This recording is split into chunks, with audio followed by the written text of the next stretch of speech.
Students, तो आज हम बात करने जा रहे हैं फाइनेंशियल अकाउंट्स के इम्पॉर्टेंट क्वेश्चंस के बारे में, जो कि हमारे first semester BCom honours and BCom programme दोनों का है।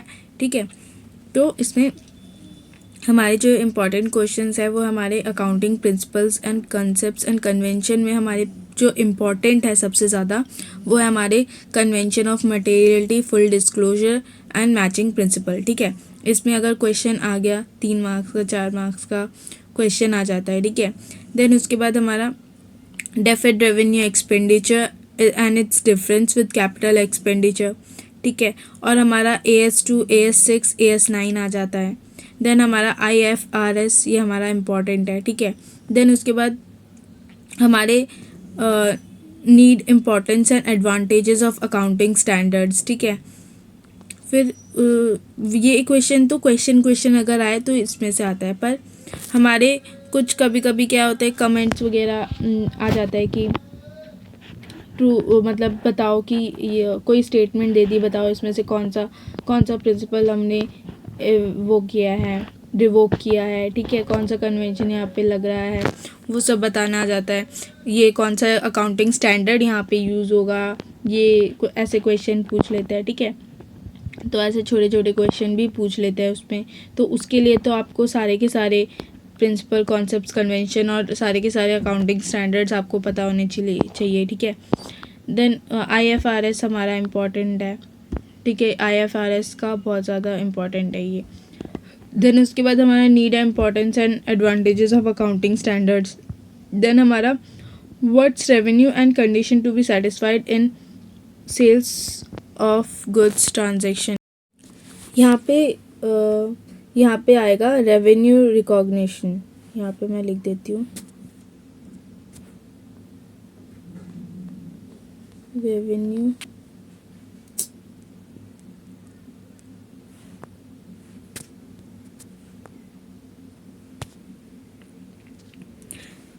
यहाँ पे ये हमारा what's revenue and conditions to be satisfied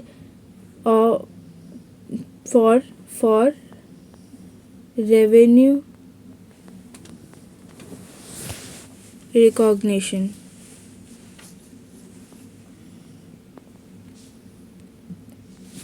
ठीक है, तो यहाँ पे आप लोग इसको सही कर लेना। What's revenue and conditions to be satisfied for revenue recognition in sale of goods transaction.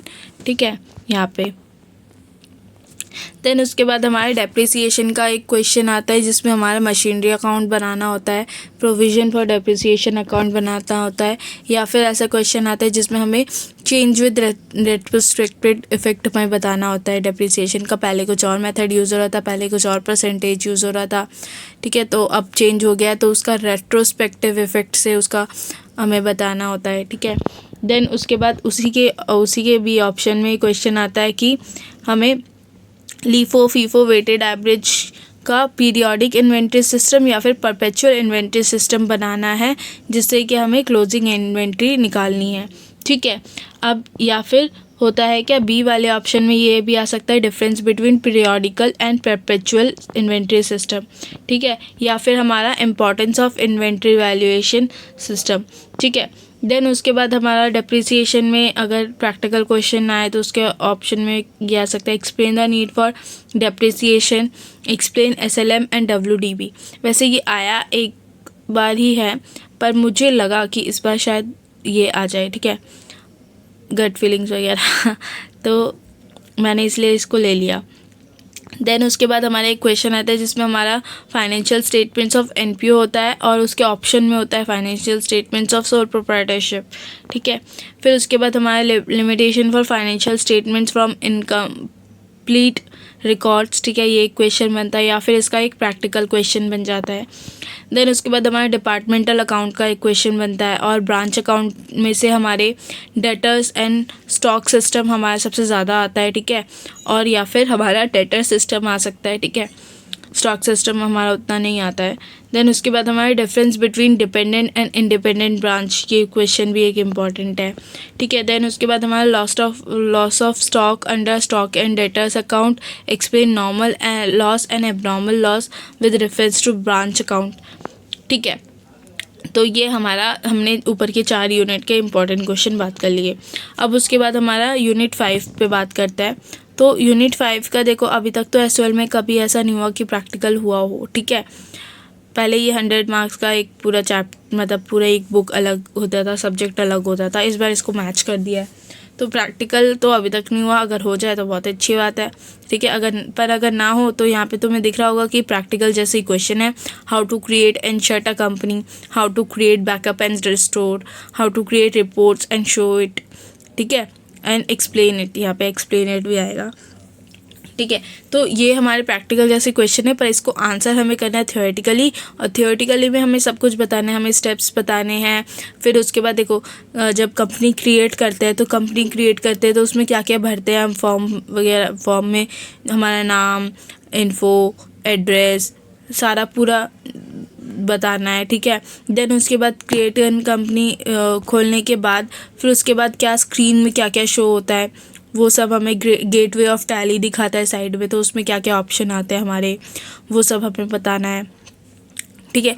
तो पूरा हमें बताना है कि स्क्रीन कैसे दिखेगी वहाँ पे, अगर हम इस ऑप्शन पे जाएंगे फिर उस ऑप्शन पे जाएंगे, ये सब हमें बताना है, ठीक है। तो इसमें हमारे इंपॉर्टेंट क्वेश्चन क्या है, features, merits and demerits of computerised accounting system, ये क्वेश्चन बन सकता है। और सबसे ज़्यादा इंपॉर्टेंट हमारा how to create and shut a company and how to create reports and show it and explain it, ठीक है। रिपोर्ट्स, क्या क्या रिपोर्ट्स होती है, उसको कैसे क्रिएट कर सकते हैं, और फिर वो रिपोर्ट्स क्या चीज़ है उसके बारे में एक्सप्लेन भी करना है, ठीक है। और फिर how to create backup and restore. तो ये था हमारा फाइनेंशियल अकाउंटिंग का इम्पोर्टेंट क्वेश्चंस, ठीक है। Best of luck for your exam. Bye bye.